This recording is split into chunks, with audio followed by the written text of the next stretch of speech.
The first step today is to finish any Sharpie outline or oil pastel lines that you did not complete last time.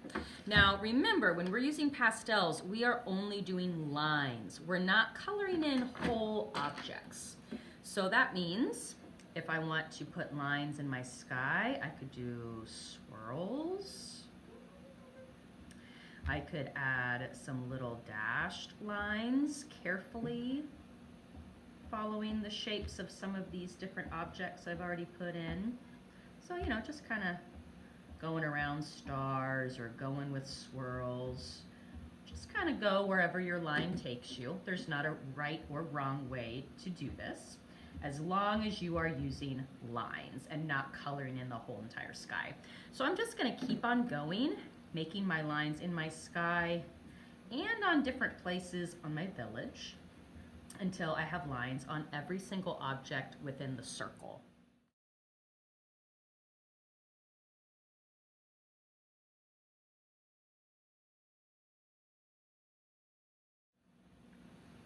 Now when I'm done with my lines, I am going to take a yellow pastel and color in all of my windows.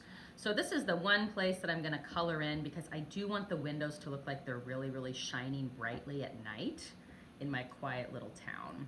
Another thing I like to do is on the snow right below my windows, I do just a little squiggle because that makes it look like the window light is shining on the snow, and it will give it kind of a realistic effect. So just a little scribble if you want to. If you don't want to add the shine to your snow, you don't have to. Now I'm going to use watercolor paint to fill in all the rest of the white places in my circle. So I'm just going to get my brush wet. I'm going to put a little puddle of water into the color that I want to use, and then I'm going to give it a gentle swirl with my brush, making sure that I'm not pushing the brush down really hard and squashing it, and I'm only getting paint on the little point of my brush. Now I'm going to start with yellow, and I'm going to paint my stars first. So anywhere I have a star, I'm going to give it a nice little swirl of yellow to make it look like it's really shining in the sky. And I'm also going to paint around my moon just a bit to make it look like it's really shining. So just kind of tracing around those shapes. Now when I'm done, I'm going to clean my brush really, really well, and I'm going to fill the rest of my sky with beautiful nighttime colors like blue and purple, maybe some greens. It's up to you. Whatever color you think will look nice in your night sky, you can go ahead and add those colors. So once again, I'm kind of going with the direction of my oil pastels. If I have a swirl, I'm going to swirl my brush. If I have some dashed lines, I can dash my brush too with the paint. So I'm just kind of having fun, making sure that I'm not giving my brush a bad hair day, that I'm cleaning my brush every single time I want to change colors, and that I'm filling in all of the white space of my snow globe.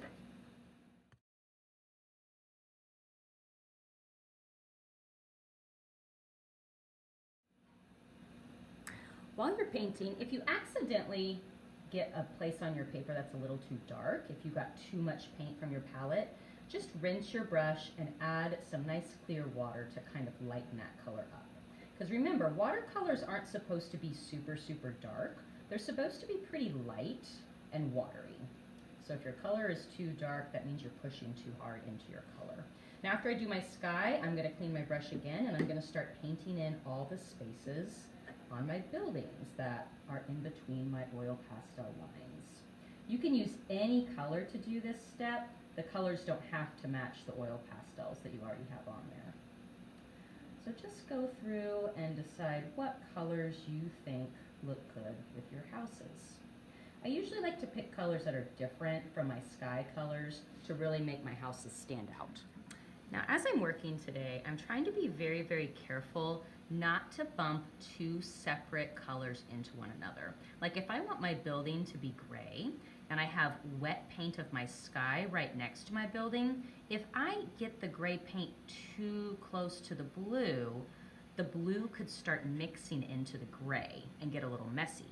If that happens to you, you can use a towel to very carefully dab up those puddles and make it a little more dry so that hopefully you can get in there with your brush and paint a little more carefully. So if you do have big puddles of paint on your paper, you have to be real careful that they don't bump into each other today. Another thing that I like to do at the very end is take just the teeniest little bit of blue on my brush and add a tiny amount of blue to my snow, just so it kind of looks like the sky colors are sort of reflecting off the snow in the nighttime. And then the very last step is we have some beautiful liquid watercolor paints that we can mix in with our regular watercolors.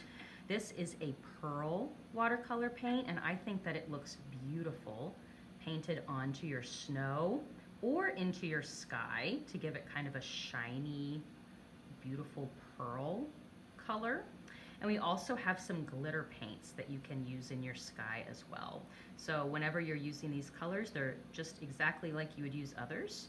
Just get a little bit on your brush and just gently add them to a few places on your picture, just to give it a little bit more of a magical, glittery look to it.